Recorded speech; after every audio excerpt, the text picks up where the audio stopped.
ठाकुर जी के परम भक्त थे त्रिपुरदास। बहुत अच्छा चरित्र है उनका।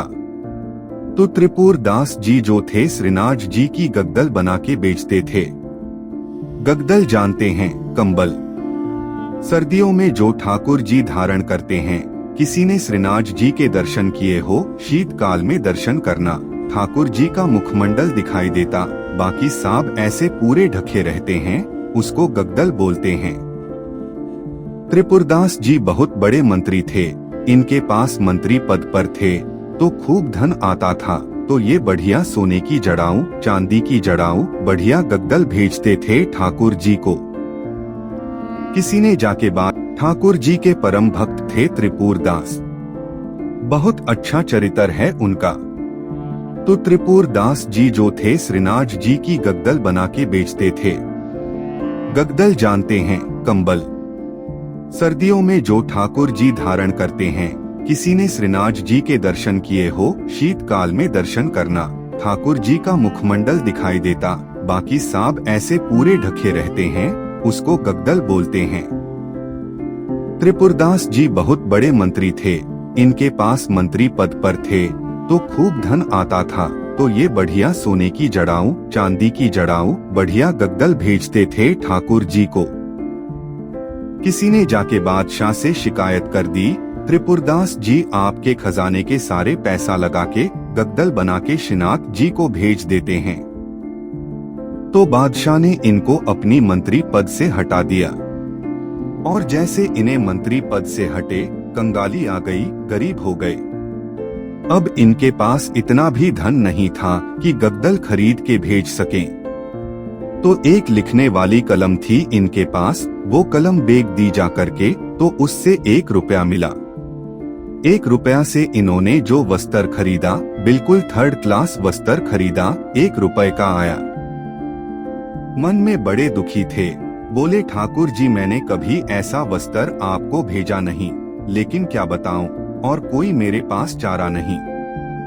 वस्त्र खरीद करके प्रेम से हृदय से लगा के उस पर बढ़िया सुंदर कुछ रंग रोगन किया। जो उन पर उपस्थित था, थोड़े थोड़े इत्र बचे थे, इत्र लगा दिया और किसी के हाथ मंदर बजवा दिया। वस्त्र खरीद करके प्रेम से हृदय से लगा के उस पर बढ़िया सुंदर कुछ रंग रोगन किया, थोड़े थोड़े इत्र बजवा दिया। वस्त्र खरीद करके प्रेम से हृदय से लगा के उस पर बढ़िया सुंदर कुछ रंग रोगन किया। मंगला में जैसे ही दर्शन करने गए तो भीतर जाके जैसे ही ठाकुर जी को उठाया, ठाकुर जी के दांतों की आवाज आ रही थी, कट कट कट कट जोर से।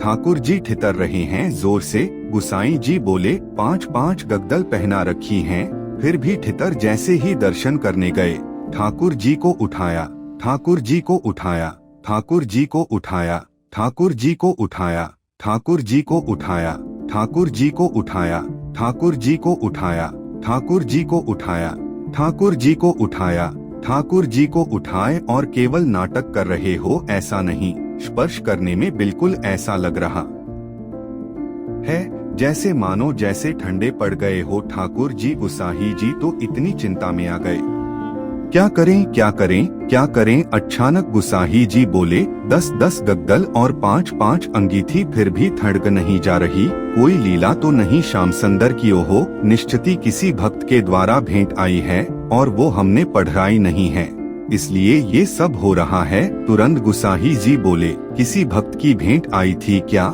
क्या क्या भेंट आई, बताओ, सब बताओ। बोले ये भेंट आई है। एक बोला एक और आई है, वो पतली सी चद्दर आई है, एक उसका कपड़ा भी ऐसा हम भी नहीं पहने, वो रखी है किनारे। गुसाह जी बोले पसीना आगे मुझे तो, भाइया मेरी सबरो जाड़ो, चलो गो। अरे अंगीठी अटाओ, मुझको बहुत जोरते गर्मी लग रही है। गुसाही जी बोले बलिहारी सा ठाकुर जी आपकी जैव, आपको ना तो जाड़ा लगता है ना भूख लगती है, ना पपूरदास की बेचारी की सामानी सी चद्दर ओढ़ करके ठाकुर जी पसीना भार है अपने मुझे, इतनी जोरते गर्मी लग गया है इन मुझे। ऐसे हमारे ठाकुर जी हैं तो आप मत कीजिए, आप तो पवित्रता का भी ध्यान रखो, वर्णाश्रम धर्म का भी ध्यान, सभ्यताओं का भी ध्यान रखो, वेद मर्यादाओं का भी पालन करो। ठाकुर जी को अवसर दीजिए, प्रेम आपका ऐसा हूँ कि ठाकुर जी नियम तोड़वाने की आज्ञा दे तो श्रेष्ठता है। हरिराम व्यास जी जिन्होंने जुगल किशोर जी को प्रकट किया, ऐसे श्री हरिराम व्यास जी की बेटी का भिया था और अपनी बेटी के भिया में जितने ब्राह्मण आए, हरिराम व्यास जी अपनी बेटी के भिया से प्रसन्न नहीं थे। क्यों नहीं थे? कोई पिता अपने पुत्री के भिया से अप्रसन्न कैसे हो सकता है? लेकिन उनके मन में भाव था कि भाई वृंदावन से बाहर क्यों जा रही हो। अपनी बेटी से कह रहे थे कि भाग्य होता है तब वृंदावन प्राप्त होता है, और तुम भिया करके अपने पति के साथ विदा हो करके वृंदावन से बाहर जा रही हो, ये मुझे अप्रिय लग रहा है। बेटी ने कहा, पिताजी ये तो स्वभाव है कि बेटी को भा जाना ही पड़ता है। बाहर कहा, जहाँ पति का घर है वहाँ जाना पड़ेगा। हरिराम व्यास जी बोले, तुम्हारे दो उपाय हैं। बोले क्या? या तो पति से कहो कि वृंदावन में घर बना ले, या फिर उसी से ब्याह करो जो वृंदावन में रहता हो। पुत्री बोली, पिताजी अब सब बातें हो चुकी हैं और हमें भी जिससे ब्याह हो रहा है वो हमको बड़ा प्रिय है। हो जान नहीं तो ब्याह ठीक है, आते रहेंगे वृंदावन। तो इस बात से इतने नाराज हो गए हैं हरिराम व्यास जी की तुमको व्यक्ति विशेष प्रिय हैं। हरिराम व्यास जी तो ये तक बोल गए थे कि भाई लंगड़ा हो वृंदावन का हो तो उससे ब्याह कर लो को कि वृंदावन रहने को मिलेगा। लेकिन तुम और गुणों को देखकर कि वृंदावन छोड़ करके जा रही हो, ये तुम्हारा सबसे बड़ा दुर्भाग्य है। अपनी बेटी के ब्याह से प्रसन्न नहीं थे तो हरिराम व्यास जी की पत्नी और बाकी बच्चे बोले, पिताजी को रहने दो नाराज, हम तो ब्याह करेंगे आनंद से। और हरिराम व्यास जी की शिष्य थे ओरछा के राजा मद, उन्होंने पूरी शादी की व्यवस्था की, लेकिन हरिराम व्यास जी की भौएं चढ़ी नहीं।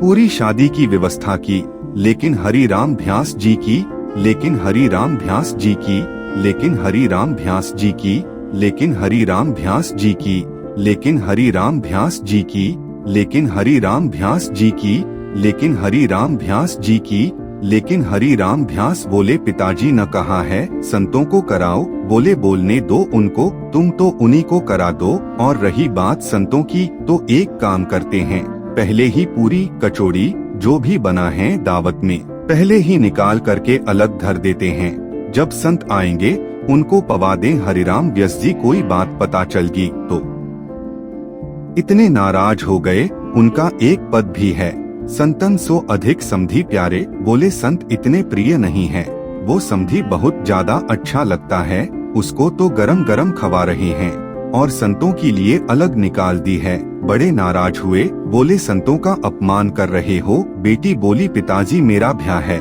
आप बिल्कुल खुश नहीं हो। बोले, मुझे खुशी करना नहीं है तो वृंदावन से बाहर मत जाओ। ब्राह्मण लोग आए जो ब्याह पढ़ा रहे थे, तो हरिराम व व्यास जी से वार्ता की तो ब्राह्मण सब बोले, व्यास जी कोई अच्छी बात सुनाओ। तो हरिराम व्यास जी पद गाने लगे, वे मरे जिन मेरे घर ब्याह पढ़ायो। सारे ब्राह्मण बोले, ऐसा मत कहो भगवान। बोले कि तुम भाग जाओ यहाँ से, या तो पुत्र को कहो कि वो वृंदावन छोड़ करके नहीं जाए, और यदि वो जाने का मन बना चुकी है तो वो सब मर जाएंगे जिन्होंने ब्याह पढ़ाया। ब्राह्मण तो गवड़ा गया। फिर अंत में मधुकर शाह जो राजा थे और चाके, उन्होंने हरिराम व्यास जी को प्रणाम कर दोए, वृंदावन को छोड़ करेगे प्रांत करे हैं जिमेलास नखीत में जा रही है। तो हो सकता है ते हुमायंते दिन प्रेटिक ध्यान से सुनना नारायणदास जी को भी। तो मेरा नृत्य मैं नृत्य को प्रसाद के रूप में प्रस्तुत करता हूँ, वो जूता हो जाएगा। कोई और अगर उसका आस्वादन करेगा तो वो फिर उच्छिष्ट हो जाएगा, और उच्छिष्ट वस्तु आपको कैसे पढ़ाऊंगा दोबारा। और यदि नहीं जाता हूँ तो कुटिया जला देंगे, आपको छीन लेंगे। राजा है, ताकतवर हो, उसके बादे मेरी चलेगी नहीं। रात भर रोते रहे अपने ठाकुर जी के आगे। इतने में ठाकुर जी स्वप्न में प्रकट हो गए, और स्वप्न में प्रकट हो गए कि ठाकुर जी बोले, तुमको वहाँ नृत्य करने में दिक्कत क्या है? बोले, मैं आपके सामने नृत्य करता हूँ बस। तो बोले, हमको ले चलो, हमें वहाँ बैठा देना, हमें देखते देखते नाच लेना, राजा को भूल जाना। अब वो कहते हैं, बोले कि महाराज वो स्थान आपके लायक नहीं है। वो राजा है, वो मांस भी खाता है, मदिरा भी पीता है, ना जाने कैसे कैसे उसके आचरण है, उसका स्थान कैसा है, वहाँ पर नृत्यांगना आती है, ना जाने कैसे कैसे वहाँ पर व्यवहार होते हैं, वहाँ मैं अपने ठाकुर जी को लेके नहीं जाऊंगा। ये वैष्णव का स्वरूप होता है, वो अपने ठाकुर जी के आगे प्रदर्शन को आगे नहीं करता, वो अपने ठाकुर जी की सेवा के आगे एक बार को बड़े से बड़े उत्सवों का त्याग कर देगा, बड़े से बड़े उपाधियों का त्याग कर देगा, लेकिन अपने ठाकुर जी को ऐसे ही कहीं बेक नहीं देता। वो बोले ये तो नहीं चलेगा, आपको लेके तो नहीं जाऊंगा मैं। तब भगवान बोले तो फिर नहीं जाओगे तो ये लोग तुम्हारे गुटिया उजाड़ देंगे। तो फिर वो बोला आप इतना भी नहीं कर सकते, तो फिर काई बात के भगवान, आज तक मैंने आपसे कुछ नहीं मांगा, लेकिन इसका समाधान बताओ मैं कैसे करूं। तब भगवान बोले देखो तुमने अपनी गली में तुलसी की माला पहनी है और ये तुलसी मेरा ही स्वरूप है, तो तुम मुझे तो नहीं ले जाओगे, लेकिन ये तुलसी माला तो पहने के जाओगे। इनको तुम्हें एक संगासन पर बदरा देना और इनको मेरा ही रूप मान करके, मुझे अनुभव करके, मेरा आभास करके तुम महर्त्य कर देना। नृत्य भी हो जाएगा, मेरे सन्मुख भी हो जाएगा और तुम्हारा बात भी बनी रहेगी। नारनदास जी बोले भगवान पक्का ना ये तुलसी आपका ही स्वरूप है? बोले पक्का 110% मेरा ही स्वरूप है, जाओ। नारनदास जी गए और राजा के यहाँ जाकर के बोले महाराज मैंने गले में जो ये माला पहनी है बड़ी तुलसी की, इसके लिए मुझे एक आसन दे दो, मैं इनको पढ़ा करके फिर नाचूंगा, नहीं तो ये तो विक्षेप डालेंगे पढ़ा करके आसन पर और यह नृत्य करने लगे। उनके मन में कदापि ये भावन नहीं आए कि ये तुलसी है, ये केवल माला है, ये ही सोचने लगे ये श्याम सुंदर है। श्याम सुंदर विचार करके जब घूमने लगे नृत्य करते करते, तो हर घूमने के बाद एक बार देखते और जब दुरुत गति से घूमने लगे, चक्र लेने लगे, लेते लेते लेते उनको वहाँ तुलसी नहीं साक्षात सचल त्रभंगल अली श्याम सुंदर दिखने लगे। आज तक अपनी कुटिया में नृत्य किया था तो कभी ठाकुर जी ऐसे प्रत्यक्ष प्रकट नहीं हुए, लेकिन आज उस दरबार में ठाकुर जी प्रत्यक्ष प्रकट हो गए। क्यों? उनकी भावना से प्रीज करके ठाकुर जी प्रकट हो गए और जैसे ही ठाकुर जी प्रकट हुए, चक्र लेते लेते लेते लेते नहीं, उन्होंने प्राण त्याग दिए और ठाकुर जी में विलीन हो गए। नारहिन दास सी कहने का अभिप्राय है, क्या वृंदावनियों को और वृंदावन भजने वालों को कई बार व्यवहार प्रधान नहीं होता? उनके लिए धर्म प्रधान नहीं है, उनके लिए अर्थ प्रधान नहीं है, उनके लिए काम प्रधान नहीं है, उनके लिए मोक्ष भी प्रधान नहीं है, उनके लिए केवल प्रेम प्रधान है। हमारे आप लोग जाएंगे तो आप क्या कहेंगे? क्या जाएंगे? बोले बरसान नहीं जाएंगे राधा रानी का दर्शन करने, लेकिन अगर कोर ब्रिजवासी से पूछोगे क्या जाएंगे? बोले बरसान हो जाएंगे लाडली जी को दर्शन करवे। क्या बोलेंगे? लाडली जी क्यों?